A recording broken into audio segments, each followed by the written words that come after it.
En el video anterior pude hablar acerca de la importancia que autores como el de Pasaporte a Maconia, Jacques Vallée, pueden serlo para lo que dice relación con la investigación de fenómenos anómalos y cómo esto se puede vincular también de alguna manera al estudio del folclore como también de la ufología. ¿Cómo podemos unir todas estas situaciones que no son las convencionales, que no son las típicas y que sin embargo se dan en nuestra realidad? ¿Cuál sería la explicación de aquello? Bueno, vimos un poco entonces en el video anterior lo que dice relación con Jacques Vallée y sus tesis acerca de la sorpresa e incluso lo irónico de ciertos fenómenos paranormales. En esta ocasión, siguiendo como la dinámica de analizar ciertos autores que nos pueden enriquecer al mundo esotérico y espiritual, vamos a mencionar especialmente a Kenneth Grant. Pero antes de ello voy a hacer un pequeño repaso de autores previos a él que, siendo esotéricos, reivindican estos fenómenos que podríamos llamar hoy día como anómalos. Por ejemplo, el gran Paracelso, tremendo médico, tremendo astrólogo, tremendo alquimista, que ya en su libro, el libro de las ninfas, sirfos, pigmeos y salamandras, describía la existencia de seres elementales derivados de los cuatro elementos: agua, tierra, aire, fuego. Y lo interesante de este ensayo es que él indica que, a diferencia de la creencia común, la creencia popular de que los elementales vienen a ser seres infernales, demonios, él señala que por el contrario son producto de la creación y elementos fundamentales de la creación que merecen, por un lado, cierto, el respeto, pero también merecen una consideración. Estos seres cumplen una función dentro de la creación y han sido creados por Dios. Eso parece bastante importante de tratar para ver cómo autores esotéricos, en este caso Paracelso, incorporan a estos elementos. Pero vamos a mencionar también a John Dee, quien tuvo una comunicación angelical, ponemos entre comillas angelical, porque bueno, él así lo definía, de la cual va a surgir todo un idioma, el enoquiano. Pero acá lo interesante es de el hecho que este mago isabelino, también astrólogo, también alquimista como Paracelso, fíjense qué interesante estas cosas que unen a estos autores. Eh, bueno, John Dee va a entablar comunicación con seres que él cree que son ángeles y que hablan en este idioma que sería el enoquiano, ¿ya? Y bueno, posteriormente mencionar a Aleister Crowley, que ya en el siglo XX y que también tenía una gran admiración, especialmente eh, por John Dee, va a señalarnos en sus diarios y en ciertos libros que tuvo comunicación con ciertos seres que, según Kenneth Grant, el autor que vamos a hablar un rato más, serían extraterrestres. Bueno, especialmente el llamado LAM, el cual va a dibujar incluso Crowley y que tiene toda la semejanza o que recuerda a los llamados grises. Bueno, según Grant, esta imagen de LAM, este dibujo que habría hecho Crowley, es, puede ser utilizado para la comunicación con otros mundos. Fíjense qué interesante.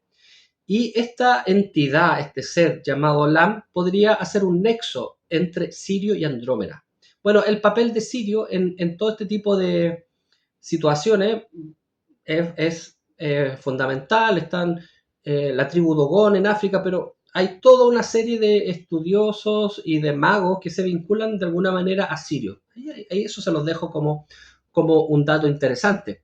Bueno, posteriormente a Aleister Crowley, en el año 1946, Jack Parsons, junto al fundador de la cienciología, Ron Hubbard, ambos también discípulos de Crowley, van a realizar los trabajos de Babylon, realizando operaciones de magia sexual por 11 días y supuestamente abriendo el mismo portal que ya había abierto Aleister Crowley con LAMP en los llamados trabajos de Alamán. Y no mucho después de toda esta operación que realiza Jack Parsons, que es uno de los padres de la cohetería moderna, junto a Hubbard, eh, un gran psiquiatra, un importante psiquiatra, Wilhelm Reich va a tener experiencias con naves espaciales e incluso va a crear armas especiales para destruirlos, para atacarlos. Bueno, esto ocurre también no mucho después de Roswell. El incidente de Roswell, el incidente que podríamos decir, o los trabajos mágicos de, de Parsons y Hubbard, por otro lado, Wilhelm Reich. Todo esto ocurre más o menos en un lapso de 10 años y con ello se va a fundar, podríamos decir, la ufología moderna. O sea, fíjense qué importante, como estos autores cercanos, en algunos casos, al esoterismo, como Wilhelm Reich, porque Reich, no obstante su neomarxismo, él está mencionando lo que corresponde a los chakras, por ejemplo, con todo este tema de las corazas corporales, cuando habla del orgón, en el fondo está hablando del chi, de los taoístas, entonces también podría ser incorporado este autor, como por supuesto estos autores ya derechamente magos y esoteristas, como Paracelso, John Dee, y por supuesto esta pareja de autores Hubbard con Jack Parsons. Y ahora vamos a hablar acerca de Kenneth Grant. Bueno, Kenneth Grant es un autor británico que fue secretario de Aleister Crowley y que a mi juicio es de los autores más serios del sendero siniestro o sombrío, la Left Hand Path. Autor de varios libros, la verdad que de muchos ensayos, tiene incluso novelas, tiene incluso poesía. La mayoría de ellos no ha sido traducido al español, pero contamos con la suerte de tener ciertos textos que son de los más importantes en español, como El Renacimiento Mágico y Aleister Crowley y el Dios Oculto. Estos están en editorial Manu Sinistra, editorial peruana, de Paul Núñez, que recomiendo, son ediciones muy cuidadas, bien trabajadas. Bueno, ¿qué pasa con Kenneth Grant? Kenneth Grant va a ser un autor que va a unificar, por un lado, el esoterismo occidental con lo que tiene que ver con la India y con Egipto. Y por otro lado, va a incorporar elementos que hasta ese tiempo no se habían unificado, por ejemplo, la literatura de Howard Phillips Lovecraft. De hecho, podríamos decir que Kenneth Grant es uno de los grandes defensores de que Lovecraft era un iniciado, de que Lovecraft no solamente era un escritor de ficción o un gran autor de horror, sino también él tenía acceso a conocimientos a través de ciertos portales por los cuales viajaba, especialmente en lo onírico y en su plano inconsciente, y podía describir situaciones que nosotros, las personas que estamos dentro de la magia, sabemos que existen, como por supuesto el Guardián del Umbral, por ejemplo. Lovecraft habla de ello, o sea, de hecho, porque yo leo Lovecraft o porque empecé a leer a Lovecraft el año 90, era porque yo sentía que él no solamente estaba hablando de ficción, sino estaba hablando de cuestiones técnicas esotéricas bastante relevantes. Bueno, Kenneth Grant, mucho antes que yo, por supuesto, estableció este link, este vínculo entonces entre lo que es la magia Lovecraftiana con la magia occidental e incorporando también elementos, como yo le decía, del antiguo Egipto y de la India. Entonces, Kenneth Grant es un autor bastante relevante para aquellos que quieran iniciarse en la espiritualidad en general, pero específicamente en el sendero sombrío, la Left Hand Path, en el fondo la vía, podríamos decir, de la serpiente. Bueno, él crea toda una orden, la orden tifoniana. ¿Y qué es lo interesante de Grant? Grant incorpora el elemento ufológico dentro del esoterismo. Y eso es algo novedoso, podríamos decir. Él no descarta que estos seres existan y que estos seres provengan del espacio extraterreno. Entonces, va a considerar todas estas situaciones anómalas de estos fenómenos y los va a vincular también a experiencias esotéricas, es decir, uno puede comunicarse con estos seres haciendo rituales mágicos. Entonces, la consideración de Kenneth Grant respecto del tema extraterrestre toma parte importante en su obra, especialmente en sus últimos textos. Él considera que estos fenómenos son reales y son fenómenos que pueden permitir al mago vincularse con otro tipo de inteligencias. Incluso, es más, él las recomienda. Él señala que es importante trabajar con estos seres para abrir nuestra conciencia individual a una conciencia cósmica, a una conciencia ultraterrena.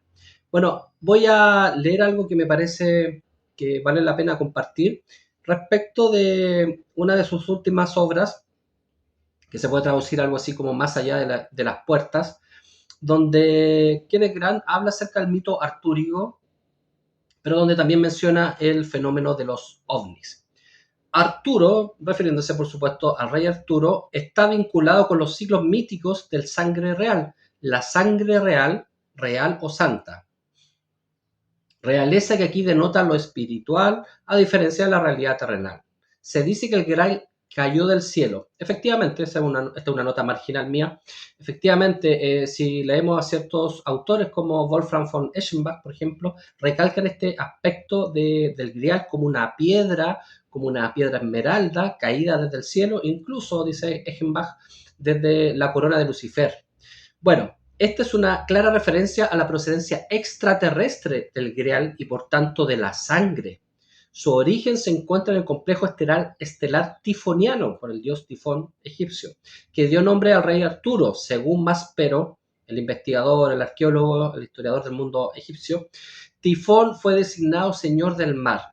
Es un punto fuerte a favor de la tesis, comillas, pone nuestro autor Kenneth Grant, extraterrestre, que el monarca que inició el linaje merovingio fuera engendrado por una criatura de las profundidades. Se dice que Tifón se ahogó en el lago Servonis, situado en la zona pantanosa entre Egipto y Siria. Servonis aparece predominantemente en la historia de los Shus-en-Har, los adoradores de Tifón. En el siglo del Grial, una de las leyendas afirma que el Grial cayó a la tierra como una esmeralda de la corona de Lucifer. Bueno, ya mencionamos a Wolfram von Eschenbach, que habla también de eso. El portador de la luz. Lucifer se asocia frecuentemente con el planeta Venus, identificado en la tradición ocultista como la guarida de los valusianos o entidades serpentinas hostiles a la Tierra.